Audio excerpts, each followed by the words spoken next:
everyone! Welcome back to Reading with Jasmine. I would like to thank everyone for watching the last 3 chapters of Down Under. I hope you enjoyed listening to it as I've enjoyed reading it. Now to Chapter 4. Chapter 4. Bush Camp. We ran through the animal clinic and out the back door and onto a dirt patch, dodging kangaroos and wallabies, and something I thought was a snake but turned out to be a twisty branch. The path wound into a cluster of trees. I put the brakes on. Wait, Alexis looked at me. What about fauna web spiders and brown snakes?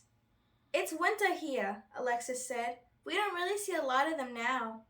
What do you mean, it's winter? I asked, confused. For one thing, this was nothing like the winter I knew. There were green leaves on the trees, and the air was warm in the sunshine. For another, it was June. Our winter is from June to September, Alexis told me. It's a lot cooler, so spiders and snakes aren't hanging about the way they do in the summer when it's hot. All right, I took a calming breath. I would trust the expert for now. I followed her into the trees, along a path that led us into a small clearing with a circle of tents around the fire pit. Alexis opened her arms wide. Here's the bush camp.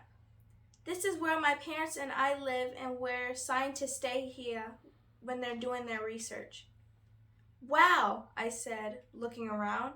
The large tents were on sturdy platforms, and it looked like they had running water. I felt another twinge of envy. What a fun place to live. You're so lucky. Come meet my dad, Alexis said, leading me around the nearest tent and past a long picnic table, where a man in a khaki ranger uniform was cleaning a big outdoor grill. Dad, this is Kira Bailey. Mr. Curry looked up and wiped his hands on a towel. Kidda, welcome, he said, reaching out to shake my hand. Hope you like sausages and prawns on the barbecue. Big dinner tonight to welcome our new guests. A few hours later, we all gathered at the long picnic table. Besides Mom, Aunt Mamie, and Auntie Lynette, and Mr. Curry, there was a younger-looking man sitting across from Alexis and me. Shashi is here from India to study frogs, Alexis told me. He's a graduate student at the university. We all sat down, and Auntie Mamie passed the bread. I was taking a roll for myself when a young woman appeared.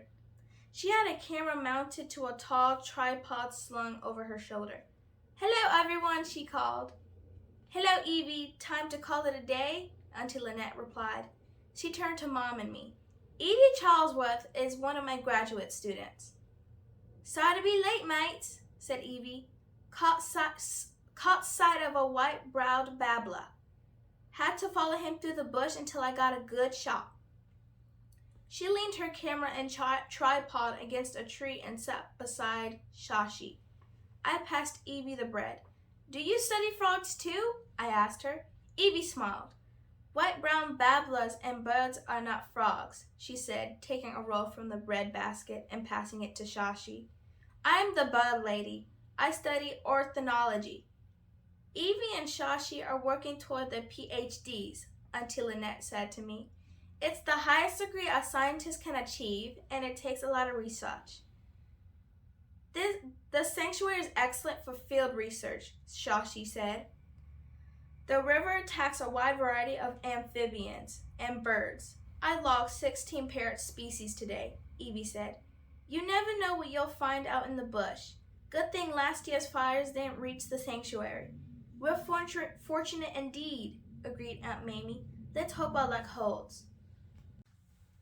Auntie Lynette shook her head. Everything's so dry with this drought. One lightning strike might be all it takes. Mrs. Curry stood up and picked up her plate. Sorry to leave the potty early, but it's time for Blossom's next feeding. She's growing like a weed. Be sure to eat your salad, love, she said to Alexis as she left the table. Aunt Mamie? Alexis asked. Remember how you said I could take care of the next joey we got? Does that mean I get to raise Bean all by myself? I felt a prick in my heart. Was she talking about my bean? Auntie Mamie took a sip of water. Koala orphans can be a bit tricky, Alexis. Perhaps we should wait for the next Joey. Oh, Alexis sat back, forking her piece of sausage. Oh, okay, sure. Relief flooded through me.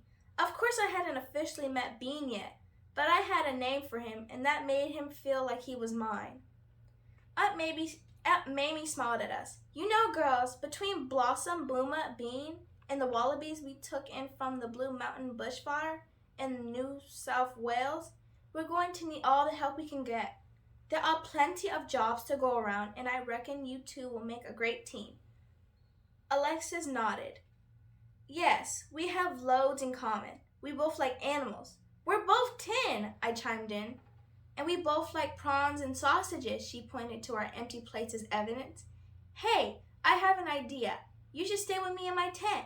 Do you want to? And then before I could answer, she leaned over the table and called, Dad, can Carrie share my tent?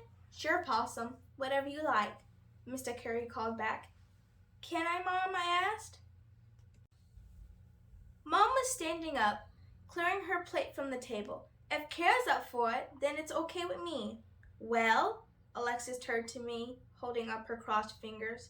Yes, I said, thrilled that she had invited me. We fist bumped to seal the deal. As Mr. Curry passed around sponge cake and strawberries for dessert, I sighed with contentment. I was with my favorite aunts at their beautiful sanctuary, surrounded by adorable animals, with a new friend, maybe even a new best friend. I never wanted to leave.